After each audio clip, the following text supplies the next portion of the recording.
TG Plus News edizione di Treviso, buonasera. Ho inviato una comunicazione integrativa alla richiesta di riconoscimento dello stato di emergenza di rilievo nazionale relativa al maltempo che ha colpito le province di Treviso, Padova, Vicenza, Verona e città metropolitana di Venezia nei giorni 23 e 24 settembre. Solo per quanto riguarda il patrimonio pubblico abbiamo censito 40 milioni di euro di danni. Così il presidente della regione del Veneto, Luca Zaia, annuncia di avere trasmesso alla presidente del Consiglio Giorgia Meloni, al ministro per la protezione civile Sebastiano Nello Musumeci e al capo del Dipartimento di Protezione Civile Nazionale Fabio Ciciliano la documentazione integrativa alla comunicazione inviata a fine novembre. Ed è mancato nel pomeriggio di giovedì 26 dicembre Antonio Barzaghi, protagonista per oltre 50 anni della scena culturale trevigiana e veneta, fondatore della casa editrice Veneto Comunicazione, autore di diversi saggi dedicati a scrittori, artisti e luoghi di pregio del Veneto, nonché ideatore e promotore del premio di reportage Goffredo Parise e della scuola di reportage ad esso collegata. Antonio Barzaghi, che aveva compiuto 84 anni lo scorso 29 novembre, si è spento nella sua casa di Treviso, assistito dalla moglie Maria Rosaria Nevola e dai figli Francesca e Stefano. Le esequie si terranno sabato 28 dicembre in forma strettamente privata.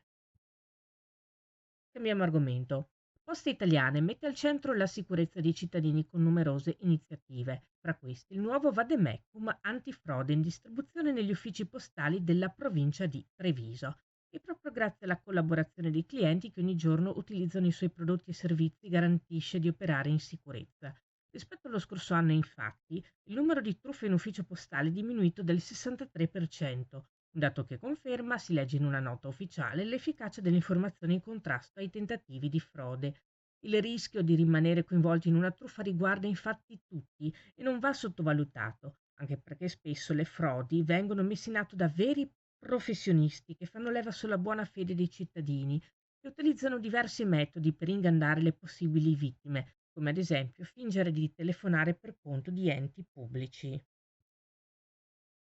Al via il progetto Cittadinanza e Lavoro, percorsi di inclusione e occupabilità nell'Alta Marca, che punta a occupare 19 persone in difficoltà, offrendo loro un lavoro temporaneo socialmente utile in uno degli 11 comuni aderenti all'iniziativa. Colle Umberto, Cappella Maggiore, Cison di Valmarino, Conegliano, Follina, Fregona, Miane, Trevine Lago, Sarmede, Tarso, Vittorio Veneto. Il progetto gode del partenariato operativo della cooperativa sociale Insieme si può e del partenariato di rete dell'ULS 2 Marca Trevigiana ed è finanziato dalla Regione Veneto tramite Fondo Sociale Europeo. C'è tempo fino al 9 gennaio per inviare la propria candidatura.